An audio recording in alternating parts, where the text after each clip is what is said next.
One star running back is leaving town while another likely should have never left. Chase Edmonds grew up in PA, but he became a star at Fordham University in the Bronx. Now in the National Football League, Edmonds is still carving out a niche for himself with Arizona. But one thing is certain, every single time he comes to his old stomping grounds, Edmonds puts on a show.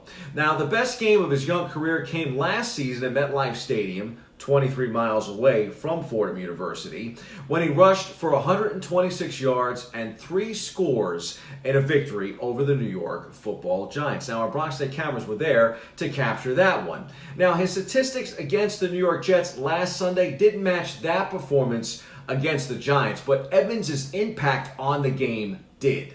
He touched the ball 8 times on offense and accounted for 92 total yards, including a 29-yard touchdown run in the first quarter. More importantly, the Cards went on to win the game 30-10. Meantime, Gang Green's star running back has seen enough of the Jets, and the feeling appears to be mutual on the part of the organization.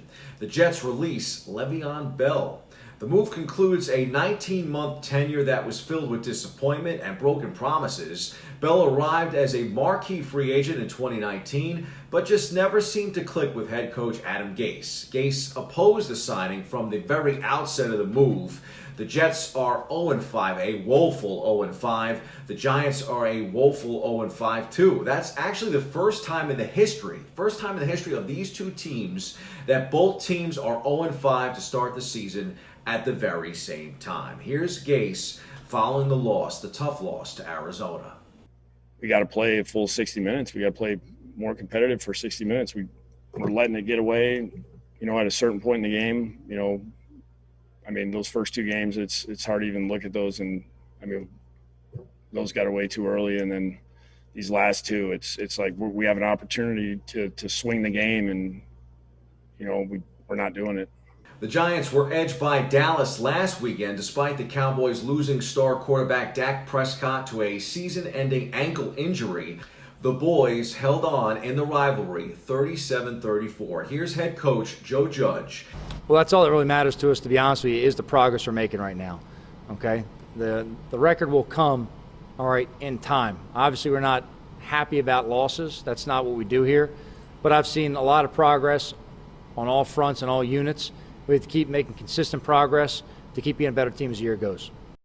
We were extremely confident there with the ball, with the opportunity to go down and win the game, and felt like we'd moved the ball all game and been able to execute on offense. So we were confident. I was confident, and we got to do a better job there. The Yankees did better in Game 4 of the American League Division Series, bouncing back after dropping 2 straight to rival Tampa Bay to force a decisive Game 5. That one turned out to be a pitching duel, and Garrett Cole did a pretty nice job on the mound for the Yanks. However, he left late with the game tied 1-1, and closer Aroldis Chapman, who entered early, gave up the eventual game-winning run on a solo homer in the 8th. We spoke with manager Aaron Boone and slugger Aaron Judge following the conclusion of the club's season. It's awful.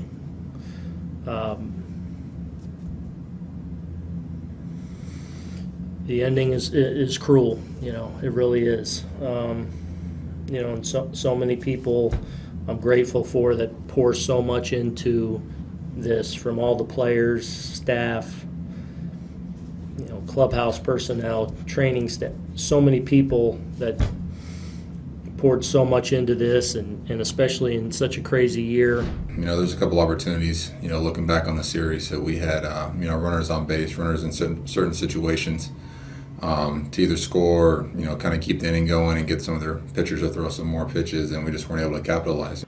We also got a chance to check in with General Manager Brian Cashman for his take on the shortened COVID season and his outlook for this upcoming offseason.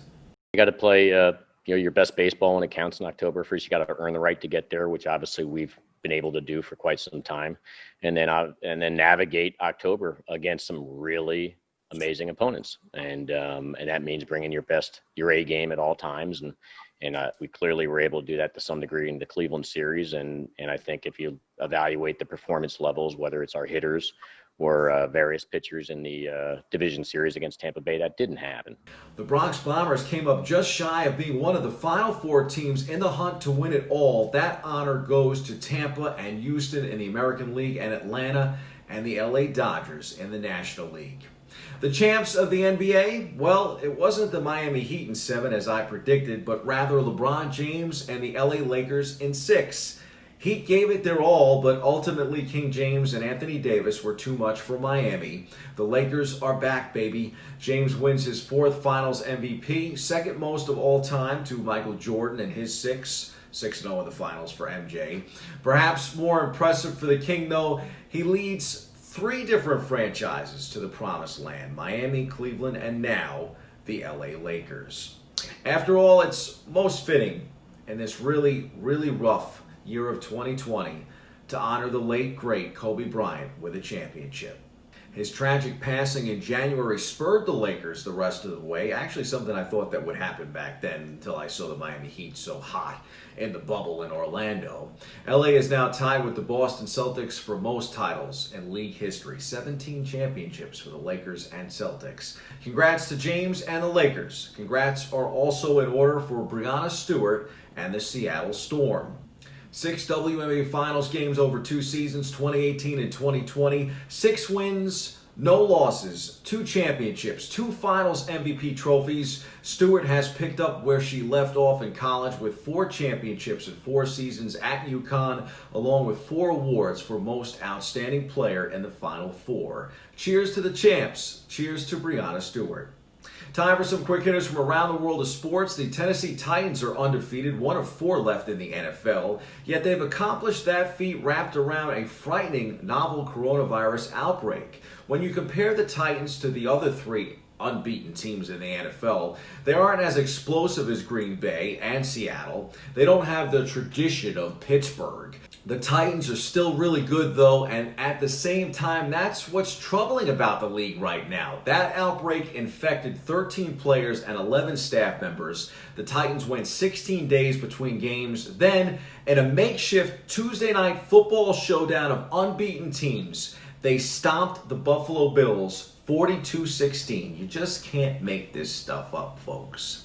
The same when it comes to saying goodbye to baseball legends in 2020. Add Hall of Fame second baseman Joe Morgan to that list. Morgan, a key member of the Cincinnati Reds' famed Big Red Machine, died Sunday. He was 77. A 2-time National League Most Valuable Player, a 10-time All-Star, and a 5-time Gold Glove Award winner. He is widely regarded as one of the best second basemen in baseball history. Gonna miss you, Joe. And we're gonna miss you too, Whitey. More on another baseball legend in the C-list.